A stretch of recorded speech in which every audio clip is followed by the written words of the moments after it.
It's now a little over a month since I started the Loose Ends project, and I'm still in the first section, the musical career part. This was my life for up until the age of 45 or so. So there's a lot there to do, and the door was so completely closed on it that going back into it now and seeing the things that I think really do have some value, it's like opening a can of worms or Pandora's box or something like that. I do hope to finish this section of it in another month. So I've got the hall project, the pictures, that's almost completely done. The tape transfer, I'm about 3/4 of the way done. The posting, I'm about 1/4. I haven't done anything about CDs. Then there are the adjacent things, the stories that are connected with concerts, and the letters that are connected with concerts. There were so many aspects to this. There are many aspects to giving a concert.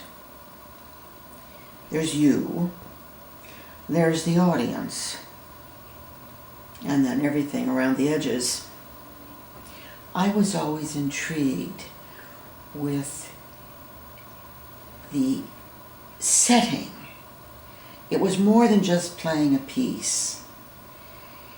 The tradition of concert giving in Western culture in the last 100 years, well, my time has flown, hasn't it? Maybe 150 years. You know, Liszt was the first person to ever sit at the piano in profile. It's that the modern tradition is the performer is definitely on display.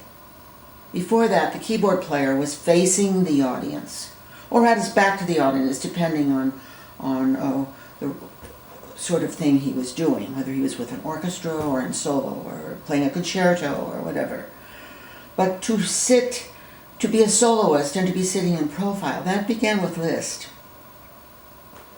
And then this tradition, I don't know how old it goes back, of the performer hiding backstage in his dressing room or the green room while the audience is out there in the auditorium getting a sense of the room and everything. The performer is in some remote spot, and then the lights go down, the bell is rung, the door is knocked upon, and he comes and bounds into a room in which he has actually no sense of what's in there. That I just always found that very strange, and I wanted to break that in some way. And I wanted to, well, first of all, why couldn't I be experiencing that room also? So I did things like I would just be seated in the audience on an aisle seat somewhere. And then the lights would go down and I would get up and walk down the aisle and get up onto the stage and do my bit. Well, I was intrigued with the idea, when does an audience start listening? And what is worth listening to in the minds of the audience? And what can you ignore? You know, we have this tradition of background music. I did an experiment once. This was at Stanford in a rather large auditorium, Dinkelspiel Auditorium. When the doors opened, I was at the harpsichord playing. I had actually prepared the equivalent of almost a half of a concert extra, so that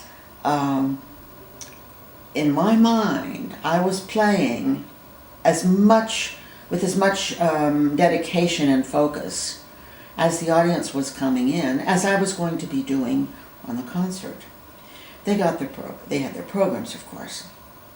They sat down. I'm up there busily playing away, and the audience is all talking and stirring and having their usual socializing pre-concert activities.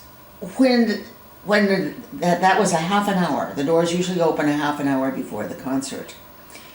When I began the first piece on the program, little by little they realized that now it was time to listen. They had come to hear me play. I thought that was a very interesting idea. It wasn't really, you didn't really have to listen until 8 o'clock, right? Another thing that intrigued me was the tradition of applause. I decided I didn't like applause. I felt it disrupted the mood and the experience. So I asked the audience to please hold their applause until intermission and the conclusion of the concert. So between pieces, there was no applause. The first time I did that, people came backstage after the concert with their congratulations, things of that sort. But quite a few people were upset that I hadn't let them applaud. That I got to do what I wanted to do, but they couldn't do what they wanted to do, which was applaud. So I dropped that idea for a while, and then the Artificial Intelligence Lab at Stanford did some study where they came up with some information that I thought, well, if I can present my argument in the light of a bona fide argument, I may be able to persuade these left-brain people. So at the beginning of the concert, I said that once again I was going to ask them to hold their applause until intermission and the conclusion of the concert. The reason being that a study had recently been made which established the fact that white noise, that's pitchless sound, ocean waves, applause, that white noise destroyed short-term memory. So say you have just heard something that you find very moving and you burst into applause and fill the room with white noise, you're basically erasing it. They liked that. They bought that argument totally, and everybody went along quite willingly.